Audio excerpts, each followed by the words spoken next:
Breaking news చూస్తున్నాం. సార్వత్రిక ఎన్నికల సమరం ముగింపు దశకు వచ్చేసింది.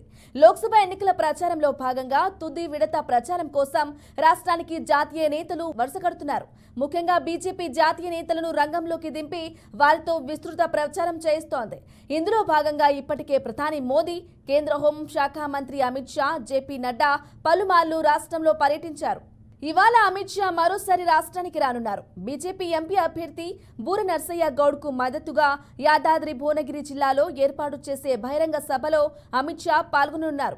సభ కోసం బీజేపీ నాయకులు భారీ ఏర్పాట్లు చేస్తున్నారు.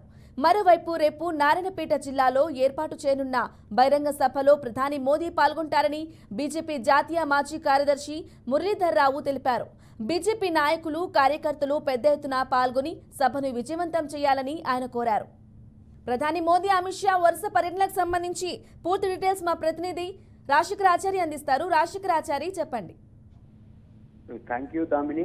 తెలంగాణ సంబంధించిన ఎలక్షన్ ప్రచారంలో భాగంగా బీజేపీ అగ్రనాయకులు కావచ్చు, వివిధ రాష్ట్రాలకు సంబంధించిన ముఖ్యమంత్రులు కావచ్చు, అలాగే బీజేపీ సంబంధించిన అగ్ర లీడర్లు కావచ్చు, వారు తెలంగాణ ఒక షెడ్యూల్ ప్రకారం వస్తూ ప్రచారంలో పాల్గొంటున్నారు.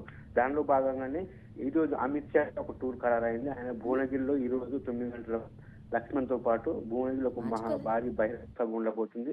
దాని తర్వాత 11 గంటలకు వికారాబాద్ లో కూడా ఒక బహిరంగ సభ ఉండబోతుంది. 11 గంటలకు మళ్ళీ నాగర్ ఉన్నటువంటి ఒక బహిరంగ సభలో కూడా అమిత్ షా పాల్గొనబోతున్నారు. దీంతో పాటుగా వికారాబాద్ లో కూడా ఒక రోడ్ షో కూడా ఉండబోతుంది.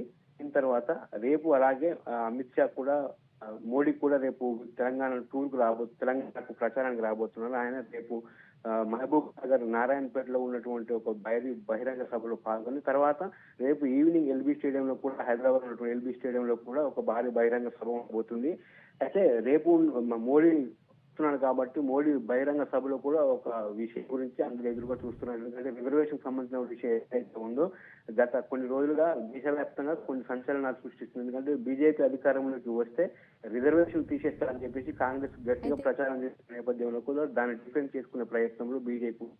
సో రేపు ఉన్న మోడీ సభ ఏదైతే ఉందో దానిలో ఆయన ప్రజలకు ఎటువంటి హామీలు ఇస్తాడు, బీజేపీ అధికారంలోకి వస్తే రిజర్వేషన్ ఉంటాయా లేదా అని చెప్పేసి ఎటువంటి హామీలు ఇచ్చి ప్రజలను ఒప్పించగలిగిన విషయం కూడా రేపు సర్వత్రా ఉత్కంఠ నెలకొంది.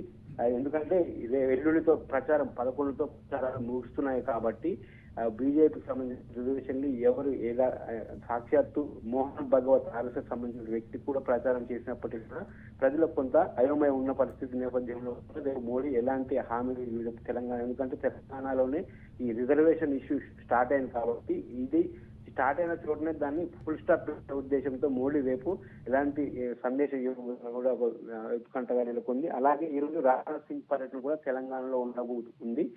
కూడా కొన్ని రోడ్ షోల్లో అలాగే కొన్ని బహిరంగ సభలో కూడా ఆయన పాల్గొనబోతున్నారు. వీరితో పాటు సీఎం కూడా మోహన్ భగవత్ ఇక్కడ ఈ రోజు ఆయన సికింద్రాబాద్ ఉన్నటువంటి ఒక ఆత్మీయ సమ్మేళనంలో పాల్గొనబోతున్నారు. దీనిలో కూడా కిషన్ రెడ్డి కూడా ఈ మీటింగ్ లో పాల్గొనబోతున్నాడు. అలాగే ఇబ్రహీంపట్నంలో కూడా ఒక షో ఉండబోతుంది.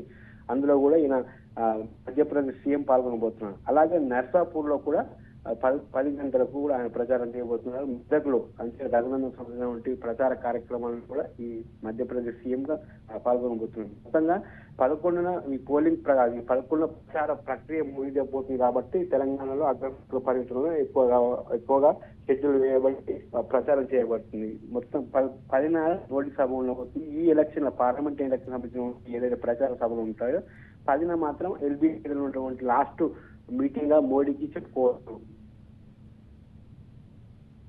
Okay, thank you Rajasekhar Achari.